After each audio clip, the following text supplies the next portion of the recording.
Hello, I am Hampden District Attorney Anthony Gulluni. My office's Youth Advisory Board is tasked with keeping me and my staff educated on emerging issues and challenges facing young people. This video offers insight and advice on vaping and marijuana use from members of the Youth Advisory Board. Adults may be unaware or misinformed about these issues, particularly regarding how prevalent it is among our youth.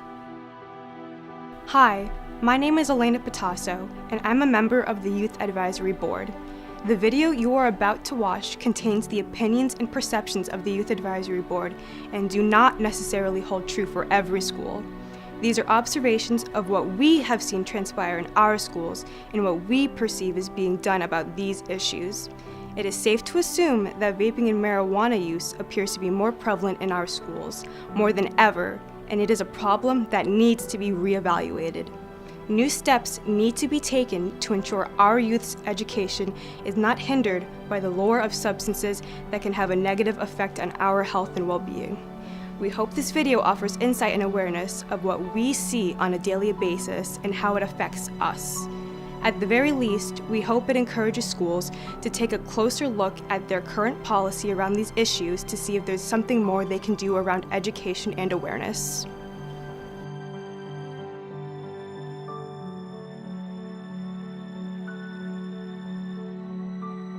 I wish that substance use among teens wasn't the social norm. I wish whenever I had to go to the bathroom, I did not get a whiff of smoke in my face. I wish my peers didn't think that vaping made them look cool. I wish my peers didn't get distracted in class due to their nicotine addictions. I wish school bathrooms didn't smell like marijuana. I wish youth would understand the consequences of vaping at a young age. I wish the youth truly understood the consequences of smoking marijuana.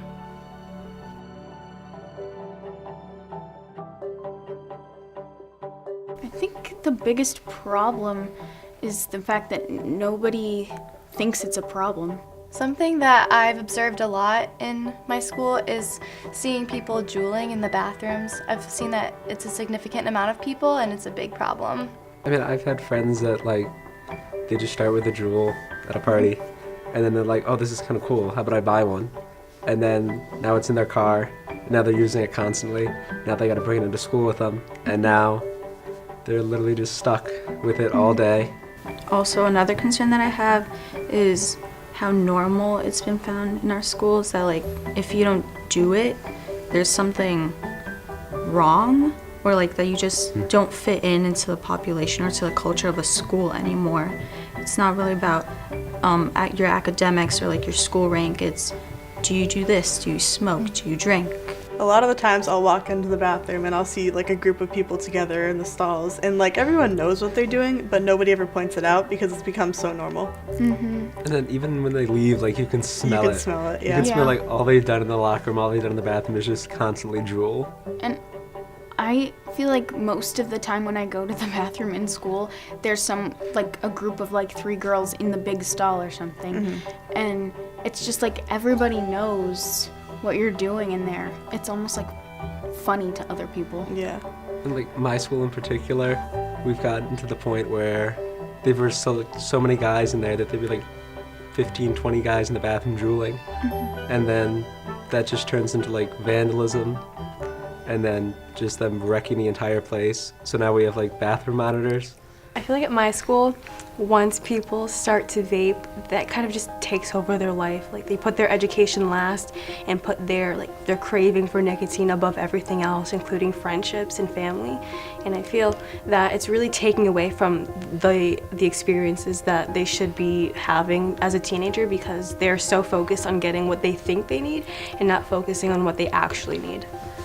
I know the legal age has changed for buying vapes and Juuls, but there are certain kids who have been well, I was grandfathered in or something, so even though they're 18 or 19, they can still buy it. And that's a big problem in my school because we have grades 6 through 12.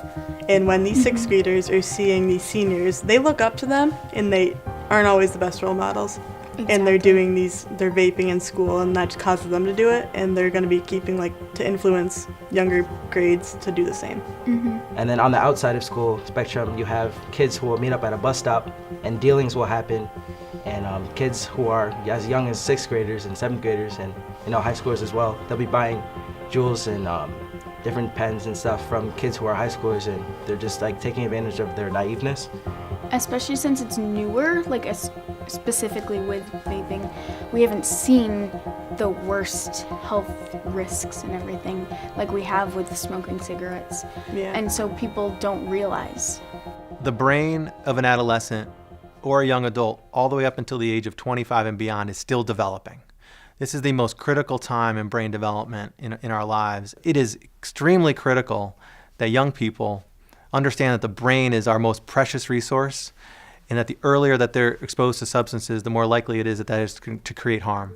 Although vaping isn't a huge problem in my school, we do deal with a lot of marijuana use, which is not good for anyone because we're going to the bathroom, we're smelling it, and we come out smelling like marijuana. So teachers think it's us, or we go home and our parents think we're using it, when in reality, it's the other students in our school. Another thing about the products themselves, these products can dispense marijuana themselves as well.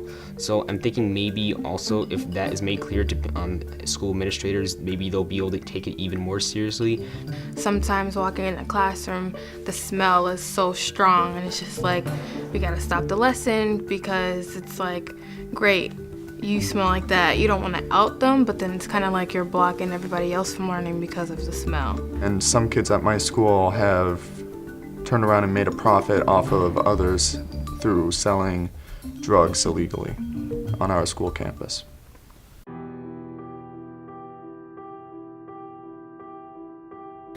I wish there was a protocol for teachers to deal with substance use.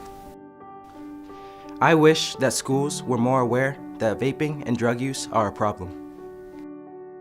I wish that school consequences were more effective.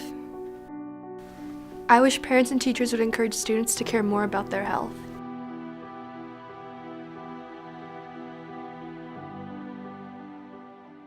So I feel like teachers are kind of oblivious to how many students at our school are really vaping and juuling. And it's a big problem that I feel like they aren't really addressing. Vaping and using electronic cigarettes or juuling, this is an emerging issue, and one that is rapidly changing, and there's new products coming out, and there's new forms and new lingo and words. And so I think that we are still, in many cases, trying to catch up to this, and we're not on the right side of that curve yet. So there's a lot more education that needs to happen amongst everyone, parents, teachers, community members, in many cases medical providers. If we're going to do the best that we can in terms of preventing potential harms, we need to ensure that we're educating ourselves as best as we can. Oftentimes that means talking to openly and learning about it from youth and from others. And so I would encourage those conversations and to bring them up so that parents know what vaping is, how their kids or other kids may be engaging in that, and then have real conversations about what we know and what we don't know about the effects that can have on their body. Another thing that I found which concerns me about teachers is that they know the situation, they know it happens, but in order for them to talk about it with their students, they kind of joke around with it, so it's taking an easier route. Instead of having an open conversation and a truthful conversation, they kind of joke about it more. I feel that teachers in general, when it comes to dealing with certain issues, whether it be vaping or something more severe, when it comes to school discipline and all that, they rather try to catch people doing all the easier, lower things because it's easier for them to catch, and it looks like they're finding a lot of people breaking the rules, even though it's just all the easy stuff, where all the larger stuff just goes completely unnoticed. Like vaping is unnoticed, whereas someone is late to class and that's totally noticed. I see teachers being friends with their students, especially I would say the younger teacher crowd or the new teachers, because they want to be close with their students. But I think it becomes a problem when, they're talking too personal and they get too personal with their students and they then become their friends. And it's hard because I think students like having a teacher as their friends. teachers aren't somebody that's going to hang out with you. So I can agree with that. I feel like that teacher-student relationship is really important in order for kids to like be as attentive as possible in class. I know me personally, if I like my teacher, if I get along with my teacher, I definitely am more active and more just motivated to do well and as best as I can. But I feel like if it's to the point where a teacher knows that you're doing something that's harming your health, like juuling or smoking or drug use in general, then that teacher needs to step up and say something. But I feel like that really isn't happening. That conversation isn't happening because kids are afraid that if they go to their teachers, then it'll be bigger consequences and something that they don't really want to happen. I know there's no real protocol for anything like that if somebody is smoking. So it's like, what can the teachers possibly do if they come across that situation? And because there's no protocol, it leaves us all like at a standstill. Like, do we turn them into the principal? What can the teacher personally do to stop that from happening? And what happens a lot, adults forget how much influence and how much power they have on us teenagers. And that's very hard to like think that, oh no, I can't really do nothing, but like you really can make a change for that. So Schools seem to not want to deal with the paperwork. It just seems like to me they ignore the students because if it's easier to ignore them than actually deal with the problem. They're not very specific about the consequences either. They don't go out and say, if you do this, if you vape and you get caught, you get this, this, this. And I've heard of multiple times where my peers get caught vaping and nothing really happens to them. Like the teacher will just send them off to class and tell them not to do it again. Obviously they're going to do it again. I mean, it wasn't their first time vaping if they're doing it in school. And I feel like my school is too lenient with their consequences. Like this is a substance abuse and they should treat it as such, but they just kind of treat it as, oh, it's just one and done, and I feel like they don't really take as much responsibility for it as they should. So I really think that they need to start cracking down more on it. a lot of kids do drugs in school or outside of school and come to school high, and it's like, it's not fair to them because it's gonna impact them a lot. And it's just like, what's the point of them not getting in trouble? There's no consequence, and everybody wants to like make doing drugs like this big, cool, wow factor, like, oh, you should join me. And this also goes along with sports teams, where sports coaches, if they see a student who is clearly violating school rules and is smoking in a locker room or something of the like, they will ignore it to have that student still be on the team. There'll be kids who are in the hallways 5 minutes before class, hitting their jewels and smoking and doing things like that. And then they'll go to class and then ask to go to the bathroom and spend the rest of the time in the bathroom just smoking. Won't tell them to stop or won't stop them from going to the bathroom because they kind of know what's happening.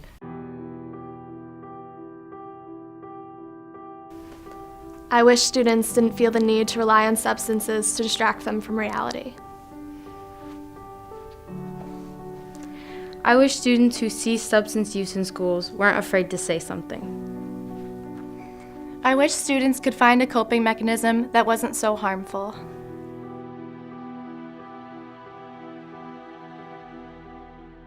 Although my school had a mini vaping conference, I feel like it was geared more towards the educators than towards the students, and I really feel like it would make a huge difference in our community to have a vaping presentation just for the students.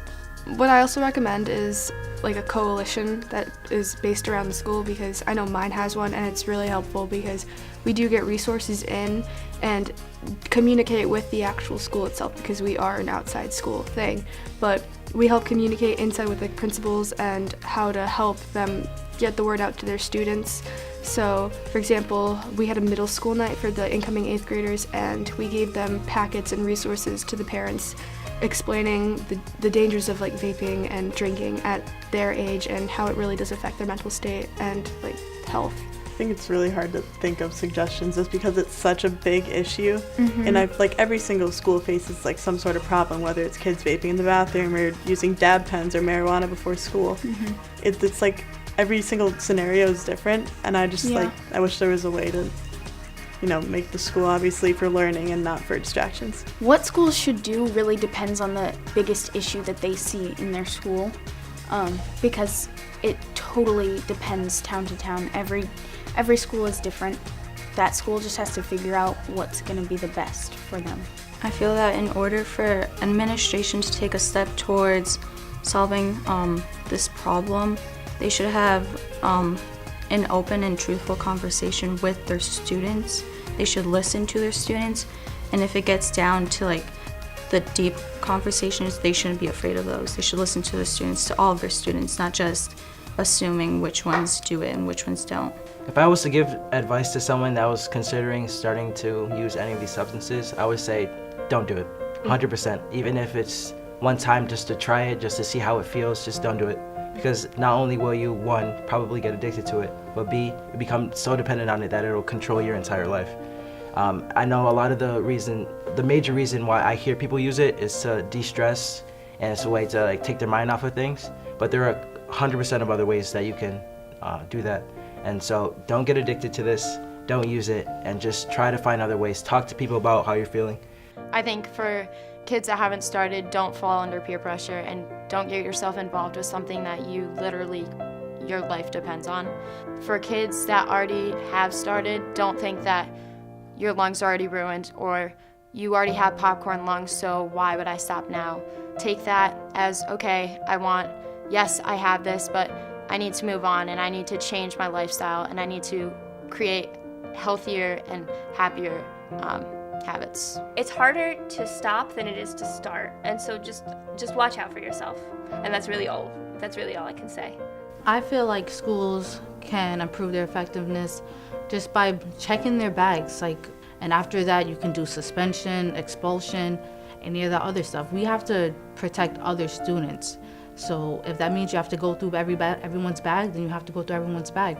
And really, any little thing helps, whether, you said, checking the bags or making more disciplinary actions, or taking a class period off and having each grade level do a conference or a meeting on the health issues, because a lot of kids really don't know the risks they're taking when they're smoking. It doesn't matter what they're smoking.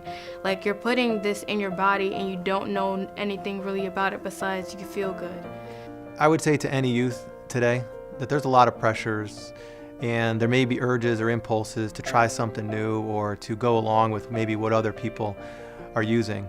But I would want to say is that your brain, your lungs, your heart, your body's your most precious resource. You only get one. And so I would urge you to protect your most vital resources, plan for your future, and understand that it's okay to say no.